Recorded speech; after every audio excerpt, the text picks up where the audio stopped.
Hey there everyone, we're going to take a look at XenoRaptor now, another early access title that quite frankly, in opposition to Reassembly, although no slight against the game, they're obviously very different, has a huge amount of content already and is probably nearly out of early access. That they say they're only going to be in there for around 2 or 3 months, and it's been, you know, they're getting up there, so yeah, let's just go ahead and take a look at it. This is a game that is very high speed, very high action, sort of arcadey space shooter with a lot of customization. So let's just jump into one of the earlier levels first off to show how it works, and then I'll go with one of the harder ones. So this is Earth, first level of the game, very easy.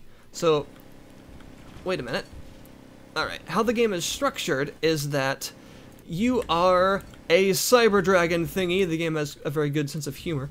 And you go through these areas with different waves of enemies coming at you, and one thing I've got to say that I like is they make it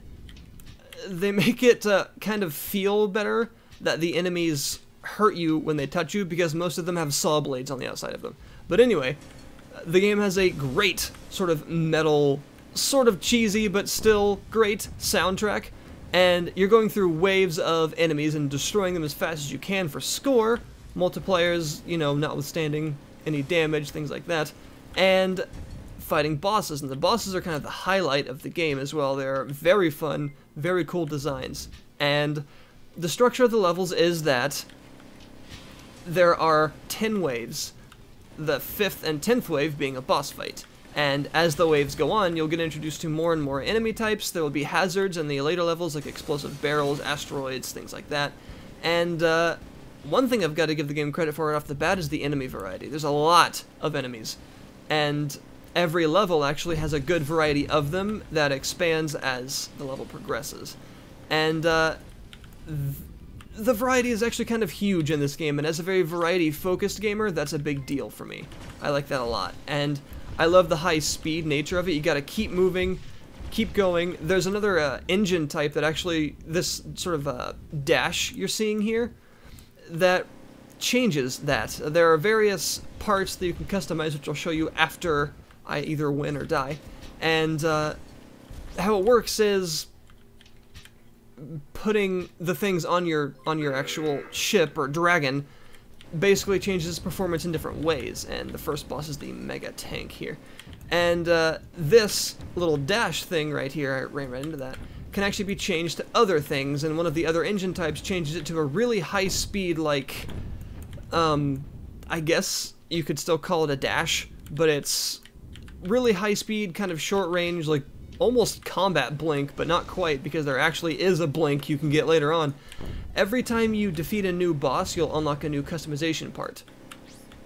And I think you can actually redo some of the bosses you've fought already and still get parts from beating levels, but I think those have to be kind of later levels. I think, I'm not 100% sure about that.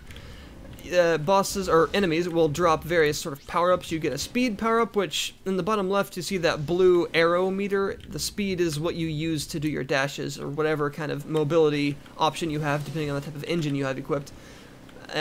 Health, which is self-explanatory. Coolant, which, as you can see, that little bitty bit of blue in the very bottom left there, that is it. The blue meter goes down when you fire and eventually turns red, and if you increase it to maximum, that you overheat and can no longer fire until you reduce it. So you have to keep the coolant flowing, especially with some of the more complex weapon choices. This is a fairly easy to use weapon, doesn't raise the heat very fast. The other ship I'm going to show you in this video is much harder to use because it raises heat constantly, but it does a ton of damage. So you have to be, again, high speed. You gotta keep moving, keep finding the coolant, keep collecting it, or you'll not be able to shoot for very long. And there's also missiles, or ammo, I guess, because your special weapon can not only be missiles, but bombs and some other stuff, including an Eldritch Rune, which I really want to know what that does. But you can equip yourself with 3 weapons, your primary, a secondary, and a special, which are those drone missiles I have right now, because why wouldn't you want drone missiles? And that's how the game works. There are other choices that make more apparent the customization and things like that, which I can't really explain until I get in the editor, so we'll do that as soon as I hopefully beat the boss of Earth. the levels get very difficult going on, and even the normal enemies can get quite challenging. Like these guys, these shotgun guys, are dicks. They can be very annoying sometimes when there are a lot of them and you're trying to dodge them, but you also have to worry about not running into asteroids and other explosives heading towards you. It gets very hectic, very tense later on, and it's basically constantly moving. If you liked the feel of something like Painkiller, you know, pumping soundtrack, constantly moving, high mobility, that kind of thing, this is in a similar vein to that. Obviously, it's a completely different type of game, but it satisfies the same feeling, which is a big deal for me. These drill missiles are hugely powerful. This is actually a really good ship design that I've kind of settled on for this particular one, which is probably why my other one isn't as good, but it's a lot more fun to use, so I'll show you that right now. Yeah, unlocked rocket boosters. Ooh. Alright. The hangar. So this is your customization. So there's a lot of customization. Weapon types. These are all the weapons. Holy crap, look at all of them. But that's not it, because every one of these has 2 other customization options. By the way, the flamethrower works in space because nanomachines. Bullets, for instance, a lot more types of bullets, more types of barrels. Yeah, the customization stacks on top of each other to give you all sorts of things. I don't even know what some of this stuff does. But you can actually make a huge variety of possible weapons and things like that. I like it a lot. You can actually do so much. Uses space magic to reduce friendly fire. Oh, I like space magic. Oh, it's green too. Green space magic. Plasma mortars. Chemical mortars. Ooh. But you can continue to customize every aspect. So again, special weapons, you've got bombs and missiles, mines, assault teleporter, eldritch rune. Ooh, entities from beyond space and time do want a polarity inverter and a tactical nuke. The only way to be sure. And of course, like I said, each of these, there are just so many different options for everything. It's ridiculous. I love it though. You can also customize some parts of your ship besides just the weapons. So sensors would actually be the head of your Cyber Dragon.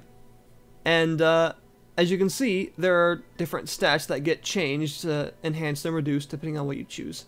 The hull, which is very important, and the engine. Oh, I see. I was already using rocket boosters, but they can be upgraded. That I didn't know that. That's cool.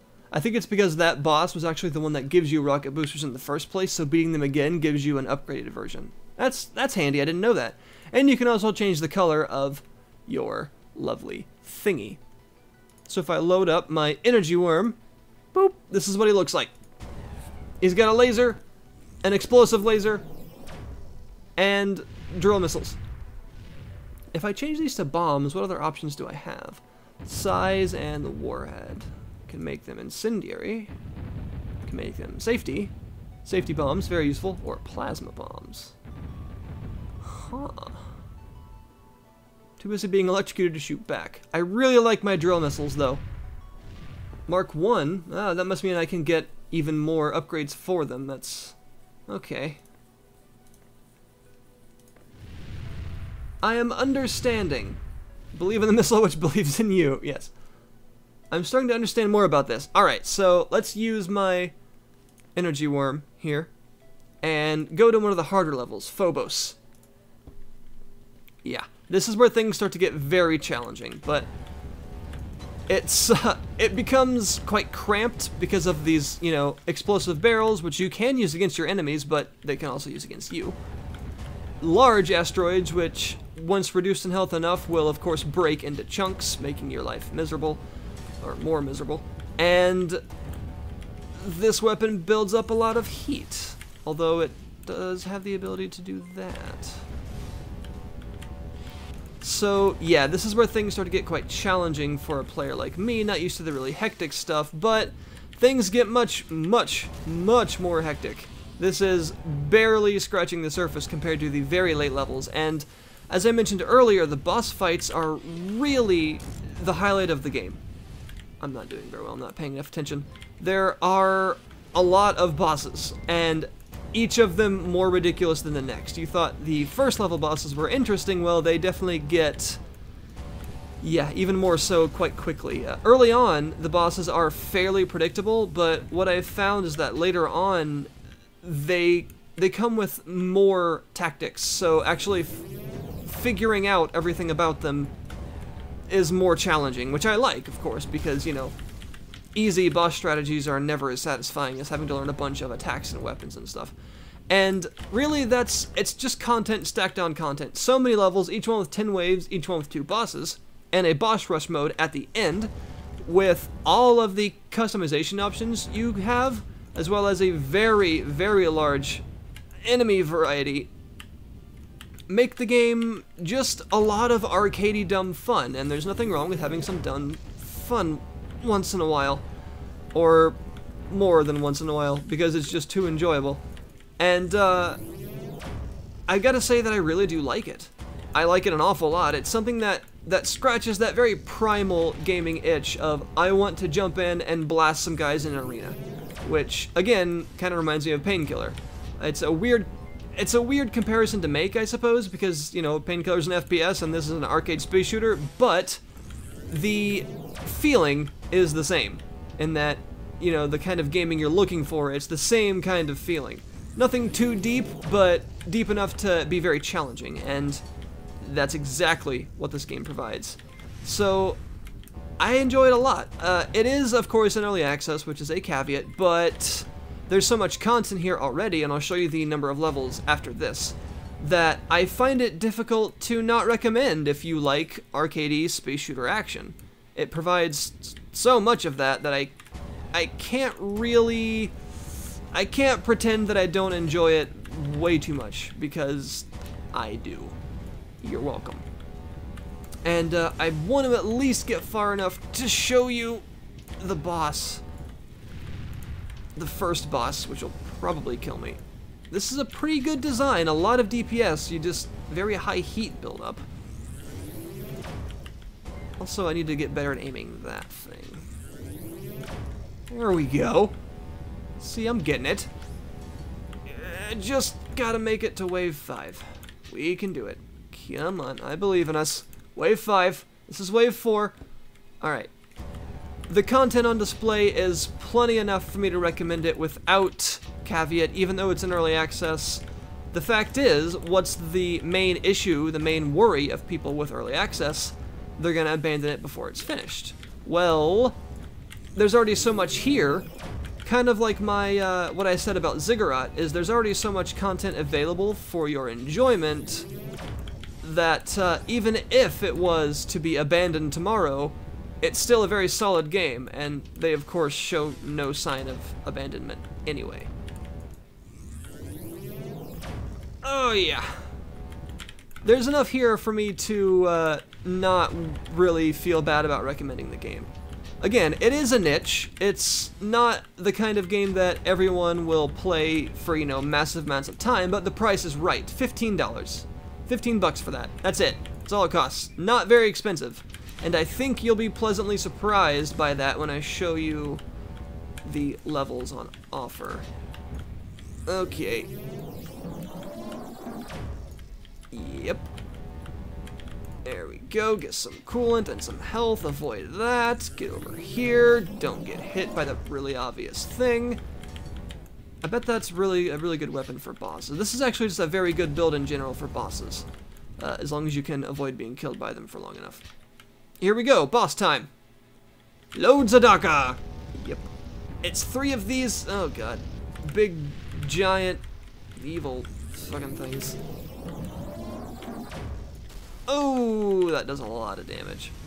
There we go. Not doing too bad actually. I'm doing all right this time. Although, okay. My heat was getting very silly. There we go. That wasn't bad. I totally did it. Ooh, a phase drill. I don't know what the heck that is, but I want it, and I'm glad I have it. And that's the joy of the game, the kind of primal, blowing things up, unlocking things, blowing more things up with the things you unlocked to unlock more things feeling.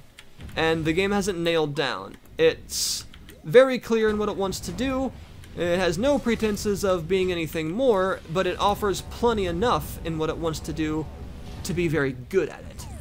And I mean, I can't really ask for more than that. Oh god, except for to not die, but you know. Oh god. Missiles are kind of a, yep, killed me. Well, hey, that wasn't too bad. Submit. So if we go to the selection screen, there's those levels, these levels,